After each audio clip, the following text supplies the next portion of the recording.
हम hand hygiene के बारे में आप लोगों को बताएंगे। मैं हूँ डॉक्टर पूजा। सबसे पहले जो हैंड हाइजीन है वो क्यों ज़रूरी है, तो जो भी जर्म्स होते हैं हमारे हाथों में जो वो धुल जाते हैं, अगर हम उनको साफ़ कर लेते हैं तो हैंड हाइजीन इसलिए ज़रूरी है। कुछ भी जो चीज़ होती है उन पर कोई ना कोई जर्म्स लगा रह जाता है जो हमें इन्फेक्टेड कर देता है, जिससे बहुत सारी बीमारियां होती हैं, जैसे कि डायरिया हो सकता है आपको, टाइफाइड हो सकता है आपको, रेस्पिरेटरी इन्फेक्शन आपको हो सकते हैं, फ्लू आपको हो सकता है।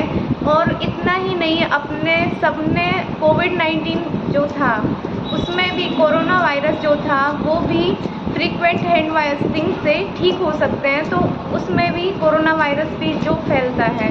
दूसरा, स्किन इन्फेक्शंस जो होते हैं, जैसे कि छुआछूत की बीमारी बहुत सारी होती है, उसमें आता है बॉयल्स इम्पेटिगो, जो दाने हो जाते हैं चेहरे पे, तो उसमें भी हैंड वॉशिंग का बहुत इम्पोर्टेंट रोल है। साथ में ही आई इन्फेक्शन जो होता है, अगर किसी को इन्फेक्शन हो रहा है, साथ में हम उसको हाथ टच कर लेते हैं तो दूसरे बंदे को भी फैलने का डर रहता है, ठीक है।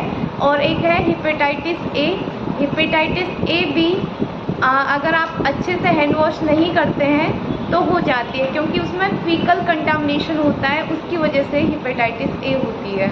अब इसकी क्या ज़रूरत है हाथों को धोने में? कभी भी आप पेशेंट को छू रहे हैं तो हमेशा कोई भी उसकी टेस्टिंग कर रहे हैं, कुछ भी अगर आप कर रहे हैं, बिफोर अ प्रोसीजर आपको हैंड वॉशिंग करनी है, आफ्टर द प्रोसीजर आपको हैंड वॉशिंग करनी है। और इसके अलावा अगर आपने पेशेंट के अटेंडर को कोई दवाई दी है उसके बाद भी हैंड वॉशिंग करनी है, सारे उसमें। और हैंड वॉशिंग के आप स्टेप जान लेते हैं। सबसे पहले जो हैंड वॉशिंग आपको करनी है तो उसके लिए एक लेदर सॉप, कोई भी एक अच्छा वो होना चाहिए जिसकी वजह से जो मतलब जर्म्स को मारता हो। आप डिटॉल ले सकते हैं। इसके अलावा सबसे पहले आपको हाथों को इस तरह करना है, उसको पानी चलाना है। आप हरेंद्र भैया आप समझो,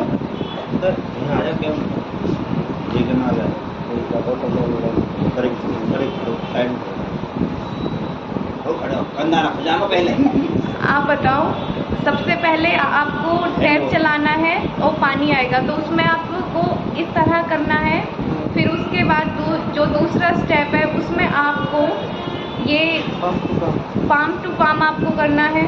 फिर उसके बाद बैक टू पाम, फिर दोनों पाम को टुगेदर करके करना है। फिर उसके बाद इस तरह करना है, इस तरह करना है। फिर उसके बाद इस तरह थंब का, फिर दूसरे थंब का, फिर उसके बाद साफ़ कर लेना है, ठीक है। दोनों हाथों को इस तरह हो गया। फिर उसके बाद आपको टॉवल से फिर साफ़ कर लेना है, ठीक है। ये आपको कब कब करना है?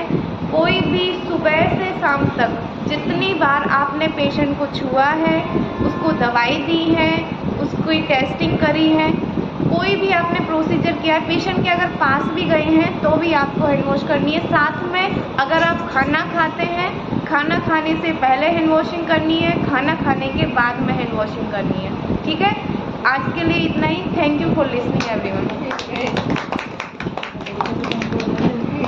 समझ में आया तुमको?